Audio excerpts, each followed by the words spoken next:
চট্টগ্রাম জেলার বিভিন্ন থানায় হারানো ডায়েরি মূলে চুরি হয়ে যাওয়া ৫১টি মোবাইল ফোন উদ্ধার করে প্রকৃত মালিকদের কাছে ফিরিয়ে দিয়েছেন চট্টগ্রাম জেলা গোয়েন্দা police DB. Saiful Islam Santu BPM বার মহোদয়ের নির্দেশনায় জেলা গোয়েন্দা শাখা কর্তৃক চট্টগ্রাম জেলার ১৭টি থানা এলাকার মোবাইল হারানোর জিডি পর্যালোচনা করে ইতিমধ্যে জেলা গোয়েন্দা শাখা বিভিন্ন জেলা হতে ৫১টি অ্যান্ড্রয়েড ফোন উদ্ধার করেছে। উদ্ধারকৃত মোবাইলগুলোর মধ্যে রাউজান থানার ১৩টি, লোহাগড়ার ৭টি, রাঙ্গুনিয়া থানার ৯টি, আনোয়ারা ৬টি, চন্দনাইশ থানার ২টি, দক্ষিণ রাঙ্গুনিয়ার ৭টি এবং জোড়াগঞ্জ থানার ৭টি মোবাইল ফোন রয়েছে।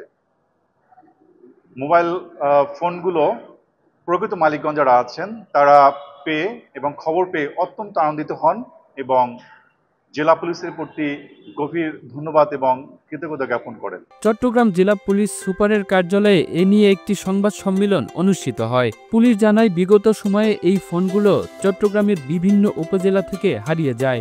এসব ফোনের হারানো জিডি করা আছে চট্টগ্রামের ১৭টি থানায়। পরে ফোনগুলো উদ্ধার করে একসাথে মালিকদের কাছে হস্তান্তর করা হয়। একসাথে এতগুলো ফোন উদ্ধার করে ফিরিয়ে দেওয়ার সময় আনন্দময় পরিবেশ সৃষ্টি হয়। পুলিশ আরও জানান, বিগত সময়ে হারিয়ে যাওয়া ফোনগুলো আবার ফেরত পেয়ে আবেগঘন হয়ে পড়েন প্রকৃত মালিকরা। এসব মোবাইল ফোনের মধ্যে রাউজান থানার ১৩টি, লোহাগাড়া থানার ৭টি, আনোয়ারা থানার ৬টি, চন্দনাইশ থানার ২টি, দক্ষিণ রাঙ্গুনিয়া থানা ও জোরারগঞ্জ থানার ৭টি ফোন রয়েছে।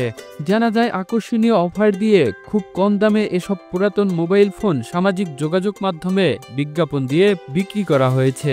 আবার এসব লোভনীয় কম মূল্য দেখে ফোনগুলো যাচাই বাছাই ছাড়াই ক্রয় করে নেন ক্রেতারা। অন্যদিকে যাচাই বাছাই না করে মোবাইল ফোন না কেনার অনুরোধ জানিয়েছে সংস্থাটি।